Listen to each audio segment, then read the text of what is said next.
and tuck your chin. So these are called cat-cows. Inhale, let your chest fall down, glance up.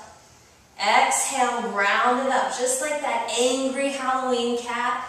Inhale, release your chest, glance up. This is your cow. Exhale, round your back up. So do a couple of these, just 2 on your own. So your inhale, glance up. Exhale, round up. So it's really nice to open your back, get your spine ready. And you just do a few of these. You can do a few of these first thing in the morning. And then from here, just come to a neutral flat back. So neutral flat back. And from here, we're going to start with a spinal balance. So your gaze is always going to be just right to the floor, right ahead of your mat. So you have a nice even spine.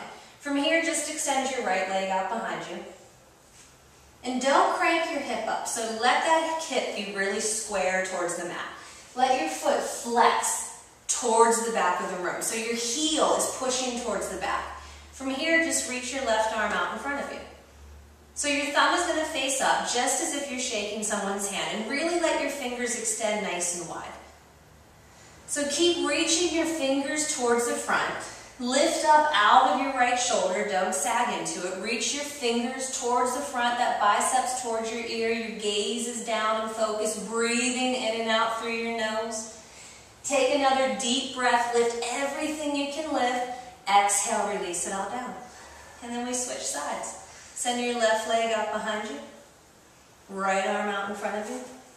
If you were in my class, you would hold this way longer than you would ever want to, but for now, we'll give these girls a little bit of a break. Lift up out of that shoulder, reach your fingers, extend your heel, push, release, inhale, let it go. And then just cat-cow it out. So just take a couple. This is where you get that breath. And then take that cat one more time. And from here, just hold. Come down and hold right in your cow pose.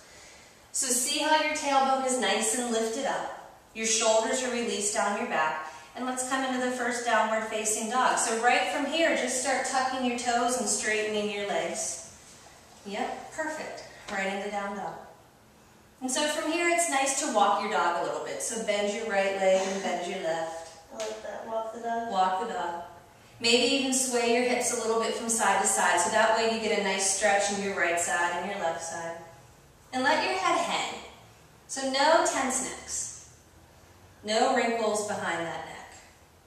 And then just find your still. So just find your dog. So in yoga, there's all kinds of Sanskrit names, and everything ends with an asana. So when you have, asana means to sit and be still. So if you can sit and be still in these poses and keep that breathing in and out through your nose, you're really maintaining a lot. And it's all coming from a place of calm. Everything comes from a place of calm. So just going through a little down dog checklist, make sure your hands are shoulder width apart and you're really pushing with your full hand into the mat. The more you push into the mat, the straighter you're going to get your arms and you're going to feel your chest reaching towards your thighs. And then just look back at your feet. Your feet are hips distance apart. So your heels are lost behind your toes. So if you can see your heels, just spin your heels out a little bit. And let your heels descend. Put a little lift in your knees. Push the backs of your legs towards the back of the room. And then from here, take a deep inhale.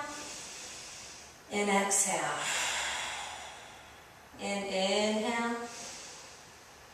And exhale. One more inhale, and let it go. And then make sure your shoulders are lifting away from your ears and they're really reaching up your back towards your hips. And then taking another deep inhale. Exhale, just roll to an upper push-up plank pose. So again, it's about keeping a nice even spine. So your gaze is right to the wood or to the floor, right in front of your mat. Really engaging your belly button, lifting it up towards your spine. Really keep your knees engaged. Put a little lift in your knees. That's going to help keep your legs lifted. You can always put your knees down and do the same thing with your knees down. Always do the same thing. And then take another inhale. Lift up through your shoulders. And then slowly, with your elbows brushing right against your side, lower all the way down. And then just just release your toes. So now we're all here on the floor. And then from here, that first cobra. So just roll on up into your first cobra. Make sure those elbows are nice and glued to your ribcage. Shoulders, release them down. And then lower your chin and just touch. So we do these a couple times. So on your inhale, roll on up to cobra number 2. And then exhale, touch your chin back down. Inhale, roll up to cobra number 3. Exhale, touch down. Roll up for cobra number 4. Inhale, let those shoulders release. There you go. Exhale, touch down. And then number 5, just inhale, roll on up. And then exhale, touch back down. And then just slowly back up to plank, back to downward facing dog. Nice. So this is called a little mini vinyasa. So let's just run through that mini vinyasa. Inhale, upward push-up. Exhale, lower slow. Inhale, roll on up for cobra. Exhale, make your way back to downward facing dog. You got it. So when you do these a couple times, it really is a wonderful warm-up. You're hitting your arms, you're hitting your core, you're hitting your legs, you're hitting your shoulders.